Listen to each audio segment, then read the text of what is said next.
Hello and welcome to Talking Business with Beverly. I am your host and business strategist, Beverly Walthour. And so we want to thank you for joining us, the entrepreneur.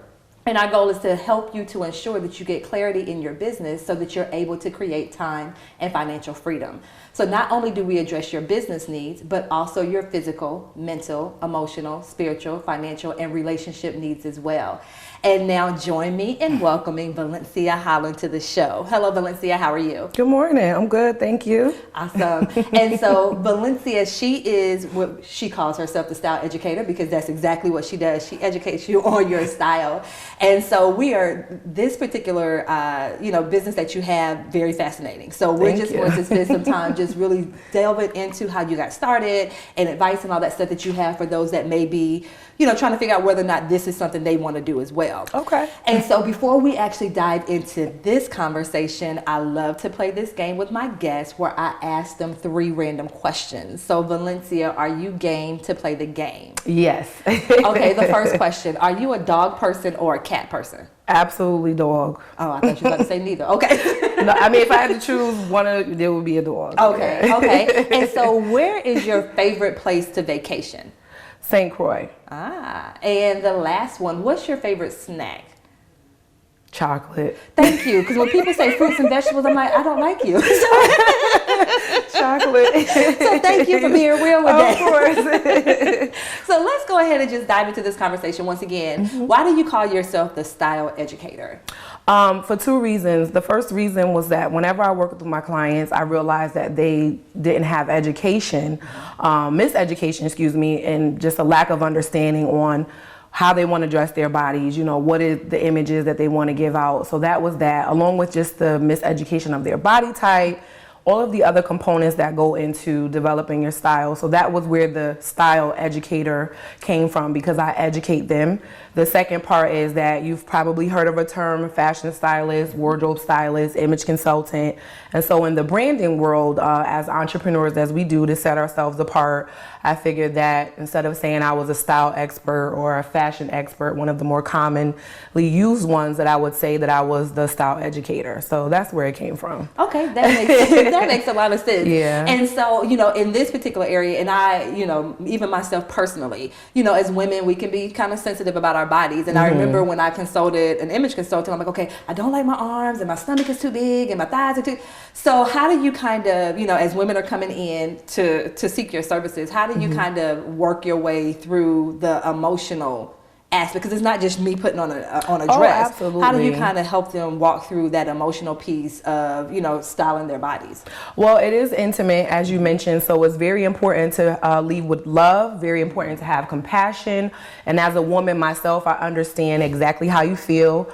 I too have experienced my own personal makeovers, many, many years ago, which was one of the things that led me into it. So I know how you feel.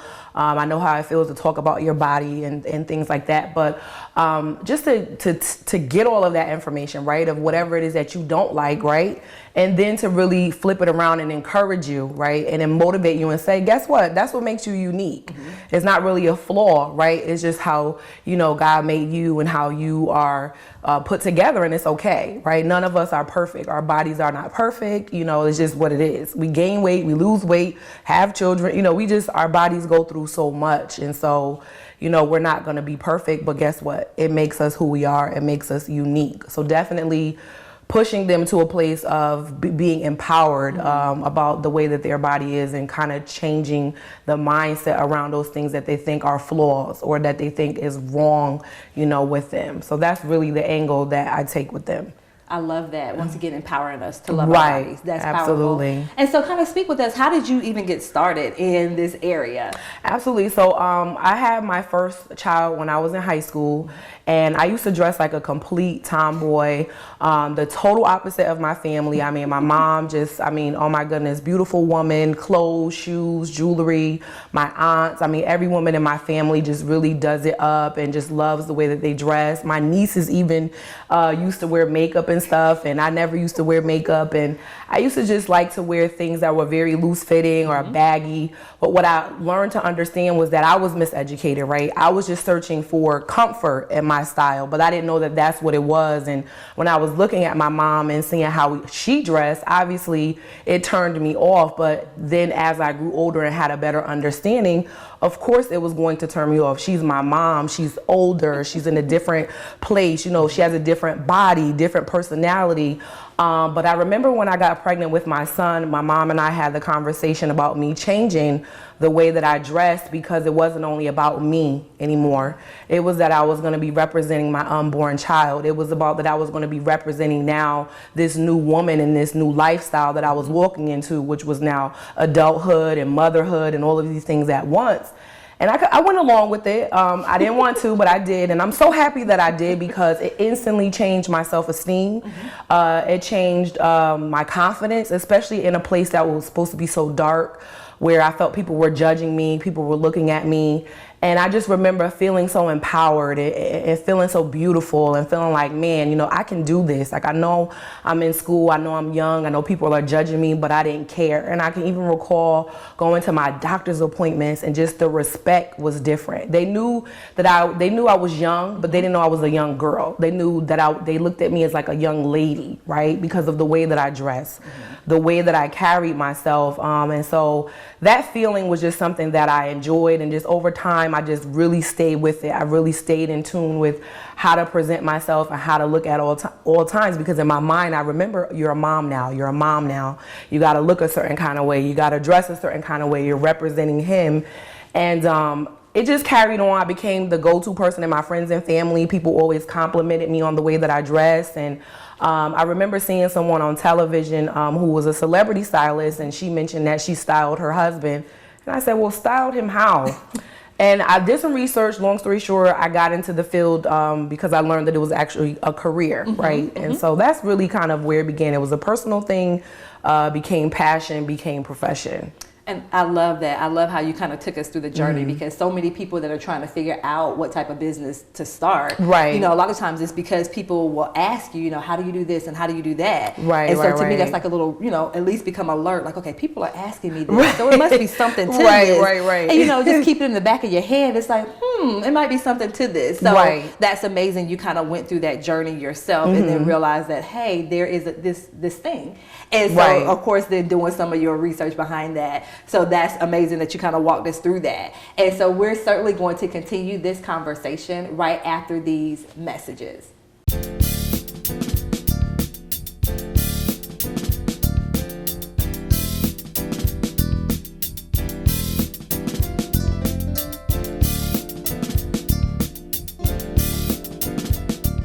Hello and welcome back to Talking Business with Beverly. I am your host and business strategist. And so now we are having a conversation with Valencia Hollins. She is the style educator. And so she's just been kind of walking us through her journey of how she got started when it came to style, and how kind of her own personal journey, which for a lot of us as entrepreneurs, that's usually where our businesses start, with something that's going on with us personally. And so Valencia, you know, you kind of walked us through, you know, you being a young mom, and then, you know, something that your mom said that kind of triggered something in you. Right. And then you heard, you know, hey, someone styled a husband. You're like, how do I do that? Right. So, you know, once you realize that it was a thing to it, what is there a certification you had to go through? Like, what were the next steps for that person that's thinking about doing something similar? So, upon my research, I discovered that there are certifications and, you know, continuing education that you can receive. A lot of it is out-of-pocket expense. So I saved my money up, and I went to a very popular school known as the School of Style. They're based out of LA. They used to do pop-up classes, and I attended their pop-up class in New York to learn about the business, right? Because as an entrepreneur, it is a business. You know, I know a lot of people think that, oh, you get to play in clothing all day and shop, and you do get to do that, but it is a business. So definitely went to them to learn more of the business aspect of it and how to run it, you know, like a business, right? And so that's where that training came from. And I also attended college and have an associate's in business administration and management. And so, again, those two just kind of flow together, but yeah. And of course, me as a business strategist, I'm loving how she's saying she learned the business behind it. Because once again, so often just because I'm good at it, there's still the business part. Like you have to be able to generate the revenue and maintain it and all that. So I love how you said that. Yeah. So kind of walk us through like mindset, because it's different when you're an employee versus being an entrepreneur. So for you, what were some of the mindset shifts you had to make to ensure that you were successful at what you do? Definitely the shift between an employee to an entrepreneur. It's two different things, and I come from a very traditional family. Everyone is in corporate, so not really a lot of entrepreneurs, but just to have to reshape and remold myself, because prior to me consulting full time, I did work, I did have a job. And so a lot of it was the mind. A lot of it was the retraining and just building up the belief in yourself, especially if you're not surrounded by like-minded people, people that can give you the words of encouragement, that can really point you in the direction. You really have to be like your own cheerleader, just reading different books and just getting the seminars and just really just pouring into yourself in a different way. I mean, mindset is like one of the biggest things with anything you do in life, but definitely as an entrepreneur. So just had to retrain myself, and still do. I mean, something I still have to work on. It's like a muscle. I have to work on it every single day. So yeah, that was a big deal. That's true. Yeah. And for you, what was the biggest hurdle for you shifting from employee to entrepreneur? What do you think is the biggest thing that you've struggled with to kind of get into that transition? Just a lot of the things that I was taught about money. You need to grow up and go to college and get a job and, work and retire. And so definitely being able to get to a place to believe in myself, to believe that I can earn my own money, that I can manage it. Because I think it's a little scary to think that I can do something outside of a job and get paid for it, right? And that I can say how much I want to get paid for it versus somebody else telling me my worth. So definitely believing, I think, was like a big shift. I had to really believe in myself and believe that I can do this. Because when you're at a job, it's just repetitive and you just do the same thing, and the responsibility is not really on you like that. When you're at a job, you have rules, I guess, so to speak. You have to be there a certain time, do this and do that. When you're an entrepreneur, nobody's telling you what to do. You are. So just, I would say belief is like a big thing. Believing in yourself is a big thing. Wow. Yeah. And that is so true, because like I said, hey, I don't have to be here at 9 o'clock if I don't want to. Wait a minute. Right. So for you, as you realize, wait a minute, I don't have someone necessarily looking over my shoulder like that to say, hey, you come in at this time, you sit in this cubicle over here, you go to lunch at this time. So how did you kind of not go on the extreme opposite? Because it's like, well, hey, I don't have these parameters. How did you kind of set the boundaries so that you weren't getting up at 2 o'clock in the afternoon? And, what did you do? Right. I think one of the things about my life experience with me having my first child so young was, it, unbeknownst to me at the time, it taught me time management and organizational skills. I had to get up at a certain time every morning to get him ready, get him to daycare, get to school on time. I wasn't allowed to have my grades slip. I still had things in place, and then kind of learning to manage so much on my plate versus other people my age, right? So I think my life experience with him really kind of prepared me for it, because it's the same thing. It's all about time management. It's all about organizational skills and making sure that, you are staying really disciplined, right? And I had to have discipline too, being a mom, going to school. I mean, my mom didn't let up off of me. It wasn't just like, okay, it was like she cracked down even more on me so that I can stay disciplined and stay in place. So I think that the life experience really helped me to have the discipline I have today, to help me have the time management and organizational skills, because that's what it is. You have to put yourself on a schedule. And I tell people, if you can work a job, you can work for yourself. I mean, if you're disciplined to get up and be somewhere else, you can do it for yourself. That's true. That's true. Yeah, because you do have that flexibility of creating your own schedule, but just like you said, having those parameters, and because you were kind of trained right. like you said, with the baby. And so for you, when you did decide that, hey, I want to work for myself full time, did you meet any challenges, or did you face any challenges as you decided to make that transition? Absolutely, because I always had in my mind, right? Like you always say, you have plans for yourself, and God kind of laughs. Like in my mind, I envision me going full time in my business a different way, and it didn't happen like that. It happened when I had my second child, and I got very sick, and it was just like, okay, I needed to tend to me, and then it was just like, well, why don't you just go ahead and jump? Because again, when you do work and you have the cushion, right, or you feel comfortable, again, it's that belief. It's that thing of really just not being afraid and saying, I can do this, right? And just jumping out there. And I was really kind of pushed out there, because God knows some of us can go naturally. Some of us have to be forced. And so it didn't look the way that I thought it would or how I had planned it, but looking back at it now, it was perfect for me. It was just the way that it needed to happen. I love it. I know some of my viewers can relate to that. I can as well. And so we will certainly continue this conversation right after these messages.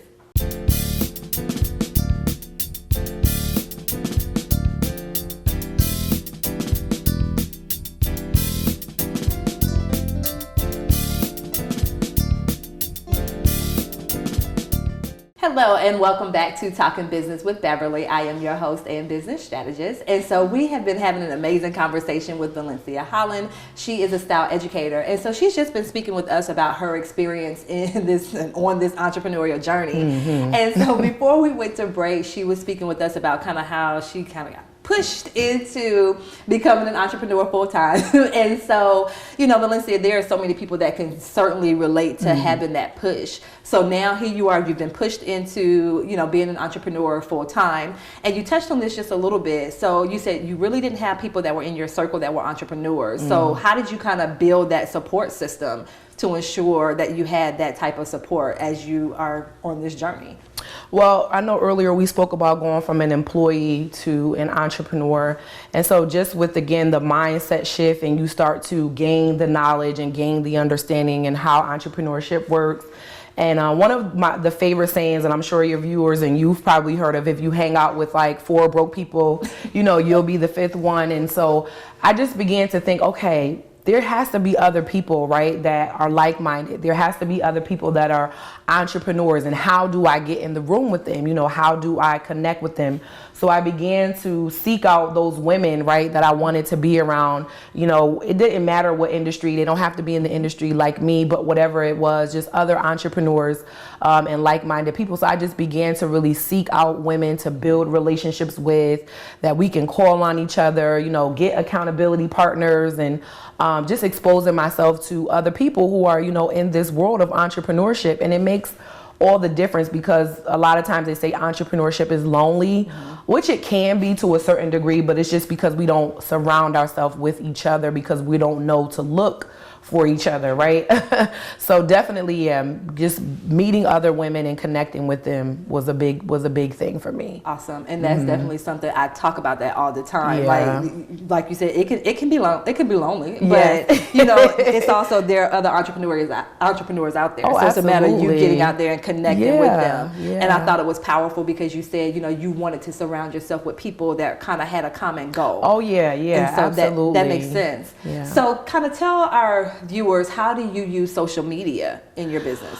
Okay, so when I first started, social media wasn't as big as it is now. It was more of that guerrilla marketing, just really getting out there and that type of thing. So initially I was kind of standoffish to the social media thing, but now, it's so big, it's so powerful. So once I gave in, I was actually able to get clients from social media. You can put your business and brand in front of people you would never even go outside your door to speak with. So I have followers from UK, Africa, China, Australia.